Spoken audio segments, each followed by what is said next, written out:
We're driven by the search for better. But when it comes to hiring, the best way to search for a candidate isn't to search at all. Don't search, match with Indeed. Indeed is your matching and hiring platform with over 350 million global monthly visitors, according to Indeed data, and a matching engine that helps you find quality candidates fast. Leveraging over 140 million qualifications and preferences every day, Indeed's matching engine is constantly learning from your preferences. Join more than 3.5 million businesses worldwide that use Indeed to hire great talent fast. And listeners of this show will get a $75 sponsored job credit to get your jobs more visibility at Indeed.com/Blue Wire. Just go to Indeed.com/Blue Wire right now and support our show by saying you heard about Indeed on this podcast. Indeed.com/Blue Wire. Terms and conditions apply. Need to hire? You need Indeed.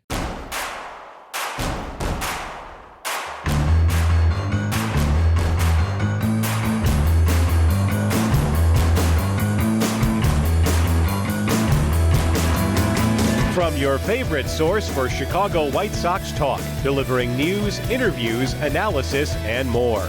This is the Sox Machine Podcast with your hosts, Jim Margulis, James Fegan, and Josh Nelson. Thanks, Rob, and welcome to the Sox Machine Podcast. I'm your host, Josh Nelson, and it's Wednesday night, February 21st, 2024. You might be wondering, another Sox Machine Podcast? Yes, our latest episode, I sat down with Crain Chicago reporter Justin Lawrence, who broke the initial story of what Jerry Reinsdorf of the Chicago White Sox were asking for in a new stadium proposal in the South Loop. Then Jerry Reinsdorf went to Springfield to chat with the Speaker of the House and the Senate President. The talks were cordial, but nobody from the government side showed their cards in favor or against what was being proposed. On Wednesday, Jerry Reinsdorf had lunch with Crain Chicago's Greg Hines, who always does an amazing job of getting the fine details of anything that's going on in the city of Chicago. Here is the latest from Hines' reporting. Financing the stadium will cost $1.1 billion, but there's an extra $900 million needed that we haven't discussed for infrastructure work. A reminder from the previous episode, Related Midwest already has $551 million in TIP funds reserved to help build a new CTA Red Line stop on the property and move train tracks around. They would need, it sounds like, an additional $900 million for the rest of the infrastructure on the property.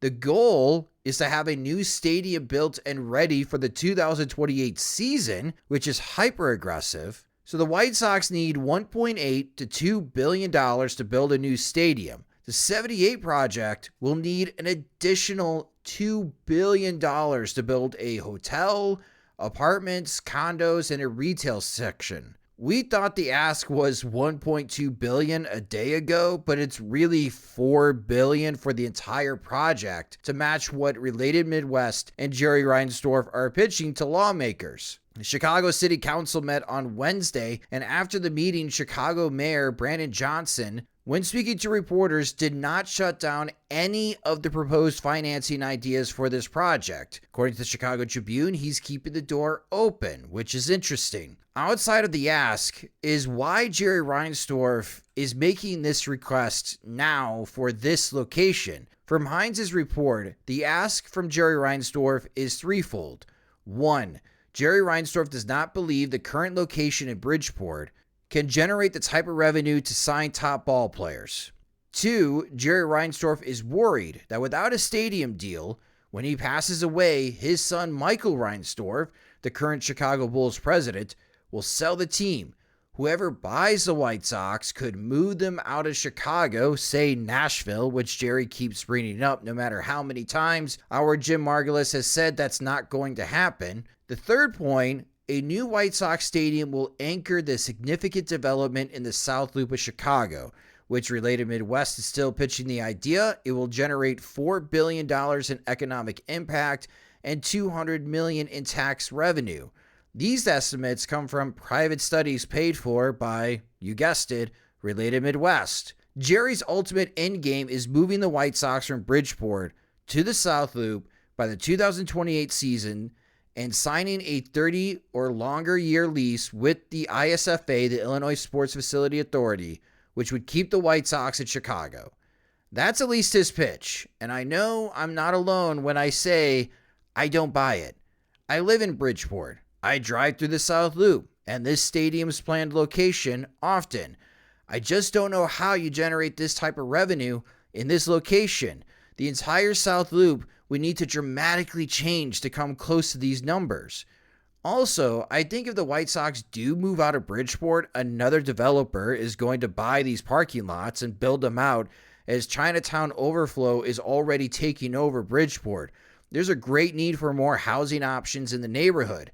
The White Sox could move, and then you'll have what looks like a ballpark village next to an empty ballpark. That's just my opinion, but there are experts in this field that have been covering public finance sports stadiums for years, and our James Fegan sat down with Neil deMause. We're driven by the search for better. But when it comes to hiring, the best way to search for a candidate isn't to search at all. Don't search, match with Indeed. Indeed is your matching and hiring platform with over 350 million global monthly visitors, according to Indeed data, and a matching engine that helps you find quality candidates fast. Leveraging over 140 million qualifications and preferences every day, Indeed's matching engine is constantly learning from your preferences. Join more than 3.5 million businesses worldwide that use Indeed to hire great talent fast. And listeners of this show will get a $75 sponsored job credit to get your jobs more visibility at Indeed.com/Blue Wire. Just go to Indeed.com/Blue Wire right now and support our show by saying you heard about Indeed on this podcast. Indeed.com/Blue Wire. Terms and conditions apply. Need to hire? You need Indeed. This episode is brought to you by Pepsi Wild Cherry. Pepsi Wild Cherry is bursting with delicious cherry flavor and a sweet, crisp taste that gives you more to go wild for. Getting wild may look different these days, but whether it's opting for a solo Friday binge watch or a big night out, everyone can indulge in their wild side with Pepsi Wild Cherry. Also available in Zero Sugar. So grab a Pepsi Wild Cherry and get wild. All right. We're very thrilled to have here on the Sox Machine podcast the award-winning journalist and the co-author of the seminal work on stadium financing, Field of Schemes, and the proprietor of the website that keeps us up to date on stadium finance and what's really being said, Neil deMause. Neil, thank you so much for joining us. Happy to be here. Since I perused your website, I know that you're kind of already well-versed on what the most recent White Sox ask is, but I guess to start out, what kind of jumped out at you at the potentially record-setting request in public financing that they made? Yeah, I mean, I guess, yeah, the number is really kind of the biggest eye-popping part of it, right? I mean, this is a site that already, as I understand it, had about $700 million worth of property tax kickbacks attached to it when it was first approved a couple years ago. And now they're talking about potentially $1 billion in between hotel taxes and sales taxes, hotel taxes citywide, sales taxes just on the site that would be kicked back to provide that. So you put those together and you got $1.7 billion. And that's a number that, you know, as large as some of the other numbers we've been seeing, you know, 1.2 billion for the Titans Stadium and public money. I think it was about 1.1 for the Buffalo Bills. 1.7 is an awful lot, especially, you know, when the current stadium, whatever else you want to say about it, it's not ancient, right? We're not talking about like the Bills who are playing in a stadium that's 50 years old. This is something that's fairly modern and was redone not all that long ago. So, you know, I guess the other thing that stood out was the fact that Jerry Reinsdorf sort of kicked this all off by going and visiting the mayor of Nashville when he was down there for the owners' meetings. And, you know, that's something that teams do all the time, but it's especially remarkable because Jerry Reinsdorf kind of invented this, right? You know, the first time that they were trying to get a new stadium back in the 80s, when the Illinois legislature was debating it, Reinsdorf went down to Tampa Bay, met with the, you know, elected officials there. At the time, the Tampa Bay didn't have a team yet, and came back and then got the stadium approved. And then later said, you know, he wasn't serious. When asked whether he was serious about it, said, well, a savvy negotiator creates leverage. So, It's kind of remarkable that he's using the exact same trick over again, even after revealing how it was done. I thought it was interesting a choice, especially because it seemed like the Nashville mayor had been pretty outspoken in the Tennessee Titans deal about being resistant to being willing to offer up public funding. I don't know how much of it is posturing, but it seemed like a particularly unlikely bid that he was making, but still something that he found purposeful to do. It doesn't have to be serious. That's sort of one of the things I think that sports team owners have realized is you don't have to have a serious move threat. You just have to have, something that you can say. I remember the Pittsburgh Penguins, Mario Lemieux talking about moving to Kansas City. That wasn't going to happen either. We've seen the Diamondbacks owners sort of talk vaguely about moving to Las Vegas or Utah or Vancouver or someplace like that. So it's something you just sort of throw out there, and it almost doesn't matter whether or not you're serious. You just need to get people talking about, well, we can't risk it. And that at least sort of opens the door to conversations. I was just looking at a Facebook group about the Royals Stadium controversy, another one that's going on right now. And everybody was saying, would it be terrible if the team left? No one has even rumored where the Royals might go, right? They haven't been talking about going anywhere outside of the Kansas City area, but already it's like, oh, what would happen if the team moved out of town? So it's kind of just a thing that sticks in people's brains. People have watched Major League too much or something. My next bullet point was to ask if the size of the ask is unusual, and obviously it is because it's record setting. Obviously these figures are always accelerating, but it's both the scale of it really a new plane, or is it kind of in keeping with what we've been seeing? I would say a little of both, right? In that it is absolutely a new benchmark in terms of the ask. But we've been seeing numbers go up and up and up for years, and especially in the last few years, right? I mean, it wasn't that long ago that the Raiders were getting $750 million from Nevada for a new stadium, and it was like, wow, that's a crazy number. And then the Bills and the Titans blew past the $1 billion barrier. And the Orioles are potentially getting $1 billion. It's, the sky is really the limit right now. So yeah, I mean, I think it's kind of a crazy number, but again, you don't get if you don't ask. And I think that they clearly see, well, this is something they can sell not just as a stadium, but as a whole new neighborhood. And it's not, aside from the hotel taxes, it's not raising taxes. It's just kicking back taxes that otherwise would go to the general fund. So yeah, I mean, I think that they are, Reinsdorf and the White Sox execs are thinking this is something that we can at least get a hearing on, right?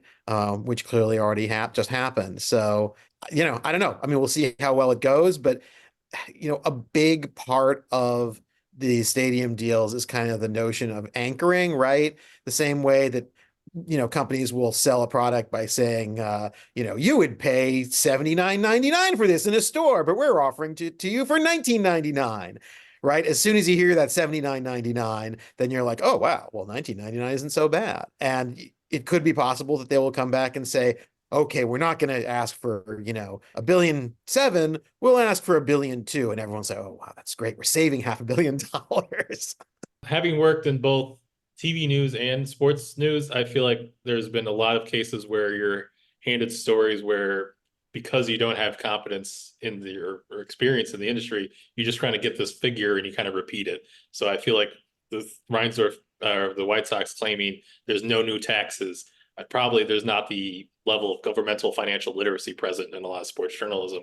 I mean, I'm straining for it. Like at least I know the trick is coming. How do you unpack what that really means and how often is that tact used? Yeah, I mean, I think it's hard for sports journalists who don't have necessarily the financial background, and then it's also hard for news journalists, right, who don't have the sports background and don't understand all the ins and outs of how money works, right, in the sports world. So yeah, I mean, they're definitely trying to sell this as okay, we know it looks like a lot of tax money, but really it's not tax money, and that's sort of where this whole this TIF, tax increment financing thing, comes in, which obviously a lot of people in Chicago are familiar with. But the idea is we're not asking for public money. We're just asking that instead of paying you the taxes we would normally pay you, property taxes, sales taxes, we get to keep it. Now, if you think about it for a second, right? if one of us were to say that, I don't want money from the government. I just want you to return my income taxes back to me, right? It's the same thing, right? It's the exact same thing to the person not paying taxes. But you can claim that there's sort of this idea of, well, it's just not paying taxes, and that wouldn't exist if the project weren't developed, right? It wouldn't be paying property taxes, it wouldn't be paying sales taxes. Sure, but those people who would be going and buying White Sox tickets or hot dogs or anything else, in this South Loop site, if that isn't built, would be going and buying White Sox tickets and hot dogs and other things somewhere else in the city. So it really is just moving money from one place to another, except before this project is potentially built, those people buying things are paying taxes on it, and now it will suddenly be tax free, and all those taxes will be kept by the White Sox and the developers. So it's a real problem, not just in sports, but all over the place. That developers are selling this as it's a free lunch, and every economist will tell you, if anybody tells you it's a free lunch, then hold on to your wallet. I guess like one of the ways I guess I've tried to explain it is that, if they could generate all this public money through extensions, that they theoretically could use it for other public needs. Is that realistic? Are there, appropriations or earmarkings for this that it could only be used on like development projects, or, is this sapping away from public resources in the way that, it could be perceived as? There's two pieces to it. The hotel tax, as I understand it, is going to expire and could be renewed for anything that the legislature decides it to, right? The legislature could just vote and say, we're going to, when the hotel tax is done, we're going to have a new hotel tax and we're going to use it for something else, some other needs. Or it could say, we're going to not renew the hotel tax and just, make it cheaper on people staying in hotels, and maybe increase the hotel business because more people will want to stay in Chicago. The other piece is, again, it's a little bit trickier because people, aren't paying sales taxes if they're not on that site, if not going to that site, but they are somewhere else. And I think this is a big problem with TIFs. And there's been a lot of reporting, in Chicago, I know, about the degree to which tax and increment financing districts have sort of created this Swiss cheese map of property taxes in Chicago, where, you used to have the entire city paying property taxes. And now there are so many holes in it because developers have been given, okay, we'll kick you back your property taxes, you don't have to pay any, that the rest of this remaining part of the city has to shoulder the entire property tax load. So that's another way to look at it, right? If a whole bunch of people move to this new neighborhood and it's not paying property taxes, who's paying for the schools for the kids who live there, right? Because it's not them. So as is typical for these, there's a economic impact report that comes alongside of it. There was a big figure in their initial presentation, and yesterday, the White Sox issued a statement where they included something from Related Midwest, where they said that they will bring 10,000 construction jobs and 22,000 permanent new jobs to the city, as well as touting long-term benefits of having a tourist attraction in this area. What do we make of these? What should a common person make of these? Because these figures are seemingly pulled out of thin air. How grounded? I think seemingly is probably understating it. Yeah, I mean, these numbers are literally pulled out of thin air, right? They're consulting reports, they're PR documents, I've talked to people who've produced them, and the goal is not to try to figure out what the actual number is going to be. The goal is to find a way to justify a number that'll make the project look reasonable. A friend of mine who used to work for a consulting company compared it to the old Calvin and Hobbes cartoon, where Calvin is doing a report about how bats are giant bugs, and Hobbes looks at him and he's like, I don't know if that's really true. And he says, oh, don't worry about it. I've got a clear plastic binder to put my report in. I'm guaranteed to get an A.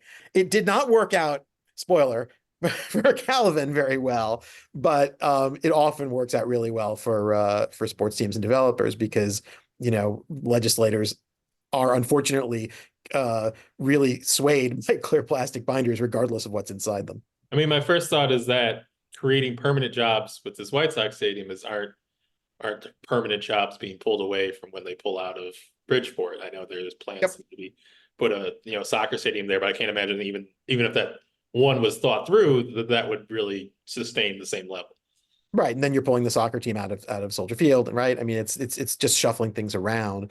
And honestly, sports teams don't create an awful lot of jobs, right? That first of all, the most of the money goes towards the players. So it's really 26 jobs. And a lot of those players live outside the city. So they, when they, you know, earn their paychecks, they don't immediately go out and go grocery shopping and, buy up lots of stuff in the neighborhood, keep a lot of it and spend it in Florida in the winter. On top of that, yeah, the average sports stadium, I think the estimate was that does about the same amount of business as like a mid-sized supermarket, which isn't nothing. But again, you have to remember people may be spending $50 a ticket, but they're only doing it once a day when the team is home during the season, and the rest of the year, other 360, 70 days a year, sorry, 260, 70 days a year, it's empty. So it really is not a huge economic catalyst. The rest of the development might be, but the rest of the development seems like it was, Chicago already gave $700 million in tax breaks for that. I don't particularly know why the White Sox coming is going to make a neighborhood in that site more viable than it was otherwise. I guess would the case be like putting the stadium here will justify a bunch of infrastructure investment that otherwise they were not getting over the hump or somehow? Is that kind of what the argument would be? I mean, but the infrastructure is all getting paid for by the kickbacks, the tax money. So, right. So it's like, yeah, I mean, I guess you're saying, well, it's sort of like what the A's were saying when they were going to build a Howard Terminal on the waterfront in Oakland, is like, well, we'll, develop all this transportation infrastructure and everything. And, we'll use it both for a stadium and for, housing and other sort of multi-purpose uses, which is fine. But that still doesn't cut down on the fact that you're asking the public for $1 billion or more. And, the fact that you're talking about $1 billion in new tax breaks on top of the old ones, it's like, so adding the White Sox to this and moving them is worth spending an extra $1 billion in city and state money. You really have to show your numbers there. And, a one screen showing here's how many jobs will be created without any footnotes or any, documentation is really not sufficient. So I guess an element of it that I was very curious about and wondering if it was something that made for what would be effective for them is the structuring the deal where it would take care of the Bears like stadium debt financing. One, can you help me understand that? And two, is that something that's politically, I don't know, convincing to legislators who are trying to maybe push that obligation down the road? I mean, politically convincing, I couldn't begin to guess, not being an Illinois legislator. But as far as understanding how it works, my understanding is it's like refinancing your mortgage, right? If you still owe on your mortgage and you refinance it to pay off your current mortgage and then go buy a new house, that's kind of what you're doing. But the overall amount that you're spending is still the same, right? So you're going to have to be putting aside some money to pay off the what's currently owed on Soldier Field and on the White Sox Park before you start paying off the new stadium, which again is fine. In terms of like how you borrow money, that's not a problem, but it doesn't really save you money anywhere, right? It just says, okay, we're going to pay off this current debt before we pay off the other debt. That's why I sometimes am a little bit hesitant to say, oh, it's terrible if you are building a new stadium when you still haven't paid off the old one. It really doesn't matter all that much, right? What order you pay things off in. It's just about how much money that you're spending. And, that's my real concern here is that, you still have the debt on the old one. That is something that is still, is not going to go away regardless of how you refinance it. And then you're going to have to spend, $1 billion in new money on top of the $700 million in the property tax kickbacks. So, it's an interesting sort of mechanism that they're using, and maybe it'll make some people feel a little bit better, but I would hope that most legislators would be able to see through, oh, yay, we're going to pay off Soldier Field, and we're paying off Soldier Field by taking on a whole bunch of new debt. That really doesn't help. I guess does it kick the can down the road for them in some way, or if you're sure, you're just worried about your term, I guess. Sure. I mean, that's always the way you want to do it, is make sure that that your children are paying for it, or that your children are in office by then, something like that.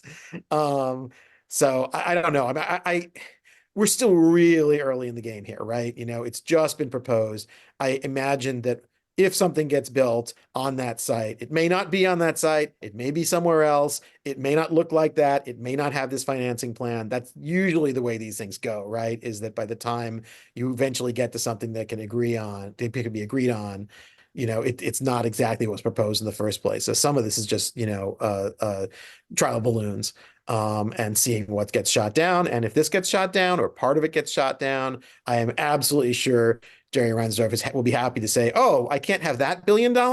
How about some other $1 billion?" I guess that leads me into two possible directions. Is one, it seems like a likely way for this to play out, but also it seems like Jerry Reinsdorf has done this successfully before.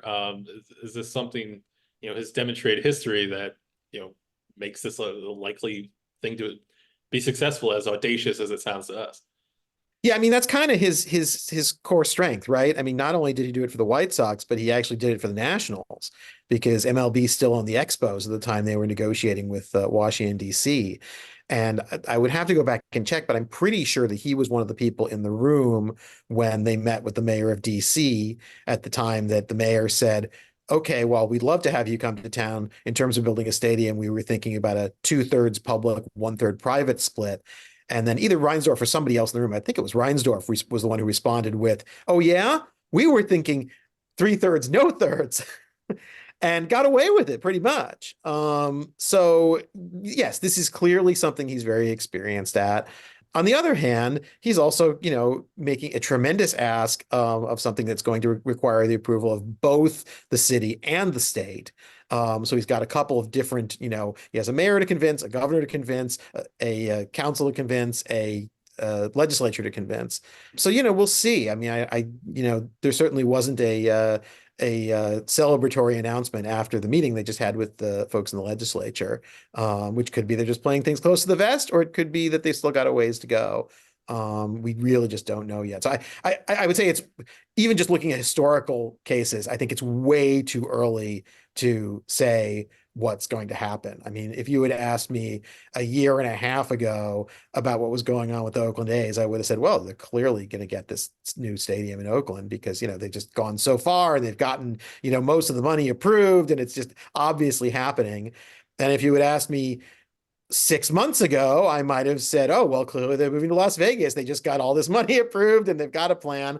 And now who knows where they're going to go. So, I would hesitate to place any bets unless you got really good odds on what's going to happen with the White Sox in the end. We can always look to the A's as a reminder that life is chaos. What is there?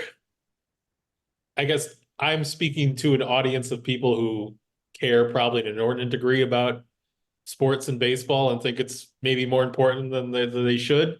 That would also be me. Sure. As a baseball fan, not just as someone who writes about this. I'm out here in Arizona talking to relievers about pitch mix. So like I'm representative of America's obsession with sports. Do you see any tide turning or people understanding the costs of supporting kind of whatever the team wants at all? I mean, the Nashville mayor is an example, but are you seeing any pushback to this mounting up over the years? It's interesting. When my co-author, John Kagan, and I first started researching this over 25 years ago, we were under the impression that, it was, on one side were people who were concerned about public spending, and on the other side were sports fans who just want to see whatever is good for the team.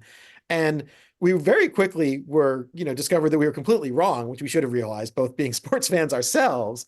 But, there are plenty of sports fans who are out there saying, I pay enough for tickets. I don't see why I should have to give my tax money as well. Or, Jerry Reinsdorf has mismanaged this team enough. I don't know why we should give him even more money. Sports fans are generally pretty savvy, at least about, their ownership and about who would be getting the money in which case. And I think, honestly, it's not going to help him any more than it's helping John Fisher, owner of the A's, get money approved that the fact that the White Sox right now are not a team that anybody's going to be really excited about giving money to, right? I mean, let's put it charitably, they're in a downswing. Okay.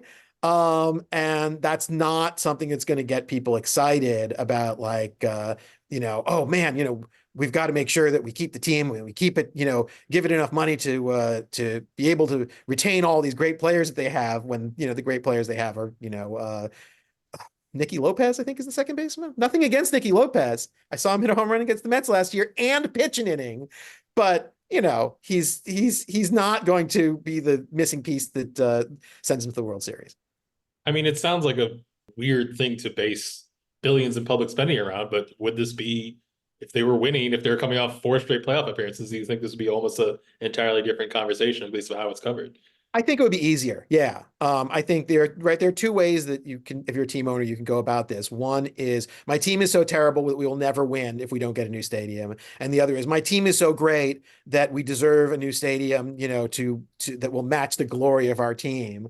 The Yankees were great at saying that. And the latter one works a lot better, if only because if you're trying to get people afraid of losing the team or excited about a new home for the team, if you're trying, there need to be actual fans who care. And right now, for the White Sox and the A's and a bunch of other teams, the Royals probably, there just aren't that many fans who care that much. They're just like, if it's not really, this is not my priority. Or, even if you're a diehard fan, it's not like you're going to get really excited about, well, I have faith that Jerry Reinsdorf is the guy who can, make this thing happen and make it work. So, I mean, the long way around, but I think the answer is there's a little more skepticism and there's a little more awareness, certainly, than there was 25, 30 years ago, of some of the economic studies and some of the, it has been reported a little bit more that, everything shows that these deals are boondoggles. But, unfortunately, what the fans think or what taxpayers think is not necessarily what is going to hold sway, right? It's what elected officials think. And that is going to depend on who the people are, what the people are saying at the parties that they go to. And unfortunately, that hasn't changed an awful lot in the last, 20, 30 years. So I don't know. I mean, the upside, again, is that there are a lot of hurdles that the White Sox have to jump through before they can get their $1.7 billion. The other side is that even if they fail this year, even if they fail next year, they only have to win once, right? I mean, the Minnesota Twins spent 10 years not getting a new stadium, and then once they managed to find the right formula that they were able to get it approved, and now they got their new stadium, and it doesn't matter all the times they lost. Is there a way to get people to, how would you try to express in 30 seconds or a minute what the cost would be of just throwing public money in? Because I feel like it's hard for people to see the immediate cause and effect relationship of what this does to the budget or what services get, degraded as a result of this. But how do you, make it real for people? Yeah, I mean, I think money is money, right? I mean, with property taxes, it's directly coming out of the school's budget. And with everything else, that sales tax money is money that the city could have to spend on literally anything else, or the state. And it's not like you can point to one thing and say, they can't afford to do this because they're building a stadium. But you could point to literally anything. If there's any project that the city is saying, oh, we don't have enough money to pay for, then that's something that could be considered if you weren't spending it on this big development. Again, going back to the very beginnings of this, we got started in this because Joanna's from Cleveland, and Cleveland was talking about building a new stadium for the Browns at a time when its schools were literally in receivership because they were so poorly run. And Rudy Giuliani was mayor of New York and was talking about a new stadium for the Yankees at the same time he was closing libraries because he said there wasn't enough money to pay for libraries. And it kind of stood out as, you'd seem to have enough money for this one thing and not the other. And I guess the last thing I would say on this is just, even if you think a new stadium would be a good idea, right? I've been to the current White Sox stadium. It's not my favorite. I don't know that the new one would be any better necessarily, but you could certainly make an argument for the idea that it might be nice. Is when you're asked for $1.7 billion, should the first response be, yeah, okay? Or should it be, well, we don't have $1.7 billion. what can we offer you that's a lot less than that, right? You start with a lower price, because I am sure that Jerry Reinsdorf is not asking for this money because if he got $1.65 billion, it would be completely impossible for him to pay for this, right? There is probably a price point somewhere lower that he would be willing and able to accept. And the job of elected officials is, at the very least, even if they're not going to say no, to say, okay, well, we're going to try and give you as little as possible. That's because that's kind of our job, is not to just throw public money around willy-nilly. So, we'll see. I mean, it's not that often that elected officials play that kind of hardball, but it's been done, and it can be done. And, usually the first way you do it is by saying no to the initial ask, like in any negotiation. Like if you're dealing with your 3-year-old, can I have ice cream for dinner 5 nights a week? No. Can I have it 4 nights a week? No. And that's where the real negotiating begins.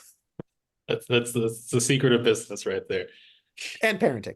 Neil, thank you so much for joining us. I so appreciate getting your insight. It's very valuable, and hopefully it'll get through to our audience a bit. But thank you again. Sure I thing. appreciate it. That will do it for this episode of the Sox Machine podcast. Thank you so much for listening. You can subscribe to the Sox Machine podcast wherever you listen to podcasts, such as Spotify and Apple Music. Subscribe to our YouTube channel at youtube.com/Sox Machine, and follow us on social media at Sox Machine. You can follow James Fegan on social media at JR Fegan, and follow me at Sox Machine_Josh. If you enjoy our work, you can get more by becoming a Patreon supporter at patreon.com/Sox Machine. Our Patreon supporters make it possible to send James all the way down to Arizona to continue covering the Chicago White Sox spring training. We've been getting great content and great insight as well. So thank you to your support to making that happen. If you haven't signed up on Patreon yet, to gain full access of our White Sox coverage, go to patreon.com/Sox Machine, and monthly plans start at $5, and you will save money as well on an annual subscription. The Sox Machine podcast is a production of SoxMachine.com. You're on for all things Chicago White Sox baseball. Alongside James Fegan, I'm Josh Nelson. Thanks for listening.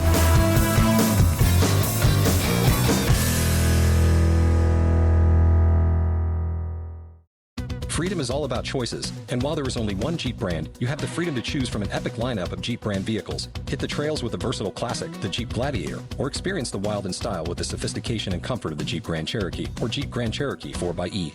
Looking for a more immersive experience? Let nature come to you in the open-air Jeep Wrangler or Jeep Wrangler 4xe, America's best-selling plug-in hybrid. Whatever you choose, adventure is just one drive away. Visit Jeep.com for details. Based on 2022 CYQ4 sales, JD Power retail sales data, Jeep is a registered trademark.